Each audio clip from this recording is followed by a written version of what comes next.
សូមជម្រាបសួរអ្នកទាំងអស់គ្នាវីដេអូមួយនេះខ្ញុំនឹងបង្រៀនភាសាអង់គ្លេសដល់អ្នកទាំងអស់គ្នាដោយផ្ដោតទៅលើជំនាញក្នុងការអានតាមរយៈកម្មវិធី HLL Library ថ្ងៃនេះខ្ញុំនឹងជ្រើសរើសសៀវភៅមួយក្បាលដើម្បីយកមកបង្រៀនអ្នកទាំងអស់គ្នាកម្រិតលេខ13ដែលសៀវភៅនេះគឺនិយាយអំពីរឿងពិតដែលមានចំណងជើងថា Freedom for All សៀវភៅនេះស្ថិតនៅក្នុងកម្រិតលេខ13កម្រិត Lexile 530ស្មើនឹងកម្រិត Skill ភាសាអង់គ្លេស Intermediate ដែលមានសៀវភៅចំនួន800ក្បាលសម្រាប់អ្នកអានក្នុងកម្រិតនេះ Freedom for All សៀវភៅនេះគឺនិយាយអំពីស្ត្រីម្នាក់ដែលមានឈ្មោះថា Sojourner Truth ដែលគាត់ចង់និយាយអំពីការបញ្ចប់ភាពជាទាសករគាត់ខិតខំគ្រប់បែបយ៉ាងដើម្បីឲ្យទាសករទាំងអស់មានសេរីភាពនិងមានសិទ្ធិស្មើៗគ្នាតែទោះជាពេលនោះជនជាតិអាហ្វ្រិកអាមេរិកាំងគាត់មានសេរីភាពហើយក៏ដោយប៉ុន្តែពួកគេភាគច្រើនមើលឃើញថាពួកគេមិនមានភាពស្មើគ្នានោះទេ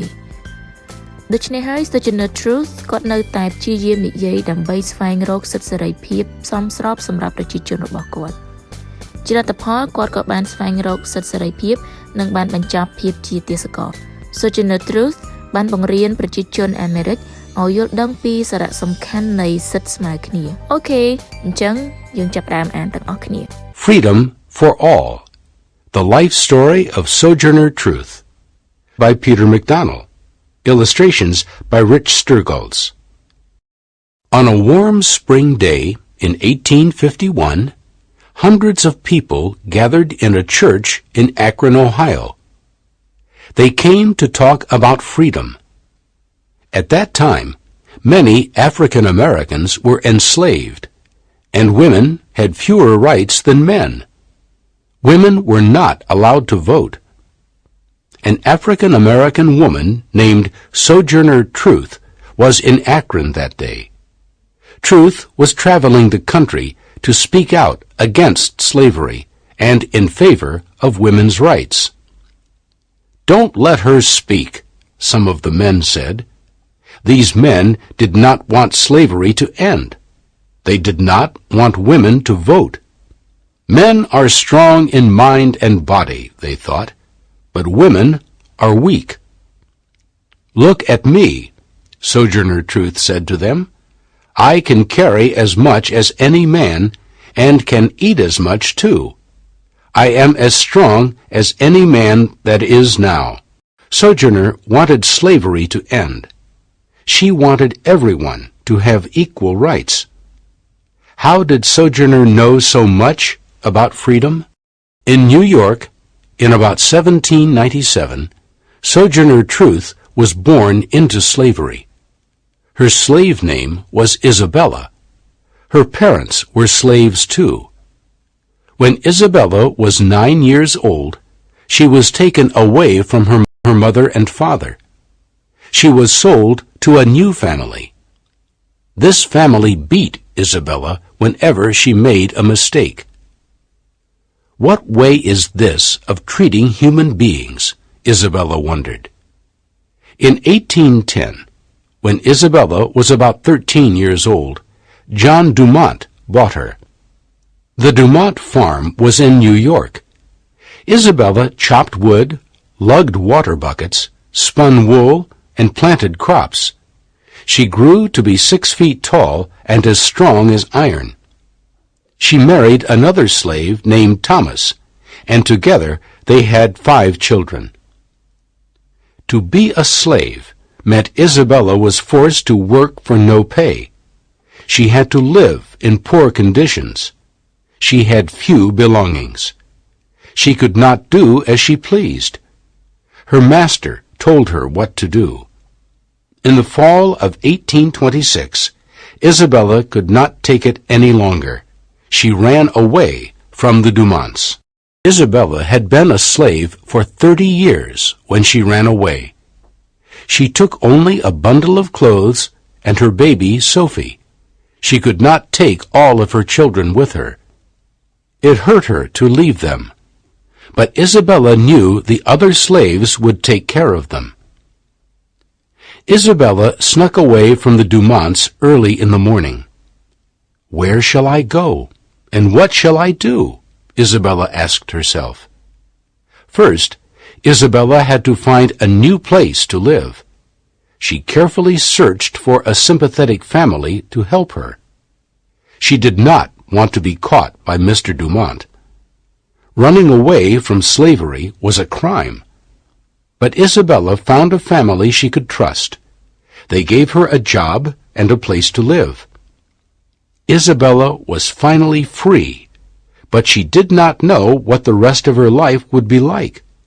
She wanted to do something good with her life. Soon after Isabella escaped, New York became a free state.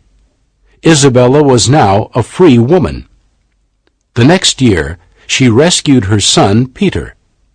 Peter had been illegally sold to an Alabama farmer. Isabella took Peter's new owner to court. Everyone was surprised. At that time, black women did not take white men to court. Isabella did, and she won her case. Peter was returned to her. Isabella was one of the first African American women to win a court case.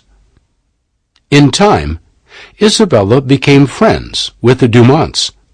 They told her they were sorry she had been a slave. She forgave them. Isabella left Sophie with her other daughters on the Dumonts' farm.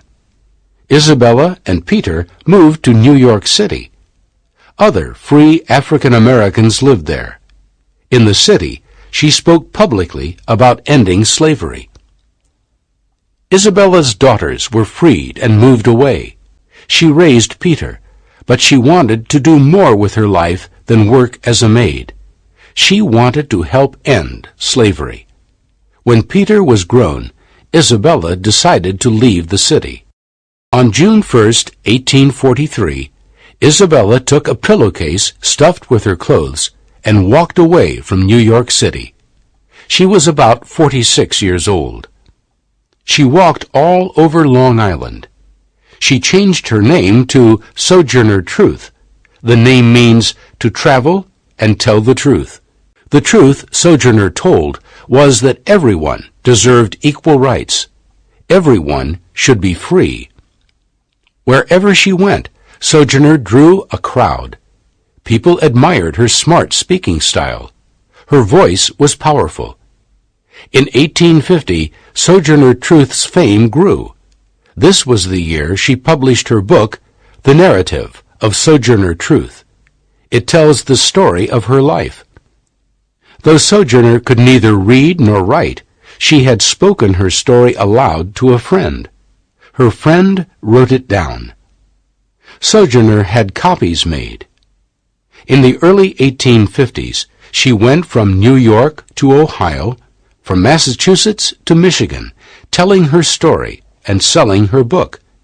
People were amazed by Sojourner's powerful speeches. In 1857, Sojourner moved to Battle Creek, Michigan. The people of Battle Creek were abolitionists. They wanted to end slavery. Most of the states in the North wanted to end slavery too. States in the South did not.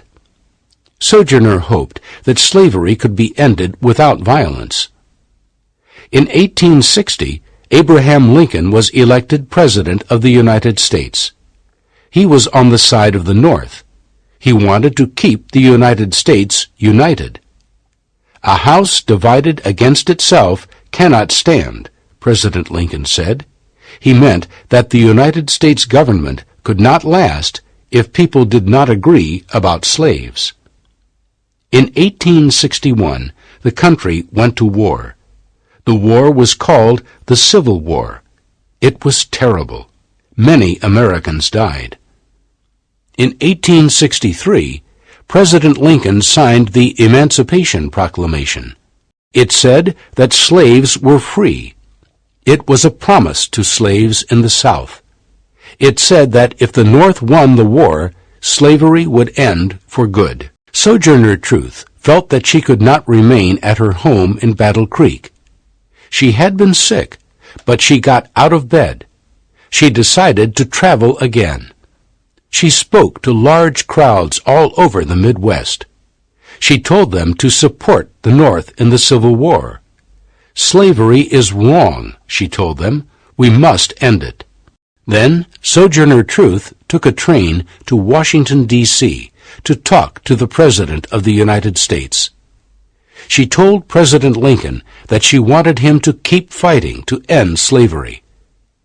In 1865, the Civil War was over. The North won. This meant that the slaves in the South were free. Sojourner Truth was happy that slaves were freed, but she knew that true freedom was a long way off.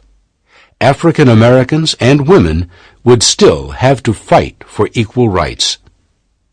After the war, Sojourner Truth stayed in Washington, D.C. She worked to help freed slaves win equal rights. Even though African Americans were now free, many people did not see them as equal. Sojourner kept speaking to large crowds. In 1870, Sojourner met with President Ulysses S. Grant. Grant signed the 15th Amendment. It said that all men had the right to vote.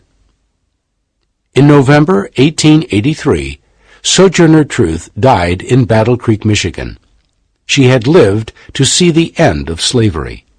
She taught Americans about the importance of equal rights. By the year she died, over 20 African Americans had been elected to Congress. ឥឡូវនេះយើងបានស្ដាប់ក៏ដូចជាបានអានពីសៀវភៅដែលមានចំណងជើងថា Freedom for All ចំណុចបន្តមកទៀតគឺយើងត្រូវអនុវត្តជំនាញក្នុងការនិយាយដែលក្នុងនោះយើងអាចឲ្យសិស្សពិភាក្សាអំពីសំណួរពីរខាងក្រោមដូចជា How did slavery affect Isabella and her family? តើភាពជាទាសករប៉ះពាល់ដល់ Isabella និងគ្រួសាររបស់គាត់យ៉ាងដូចម្តេចខ្លះ Imagine being forced to work for no pay. How would that make you feel?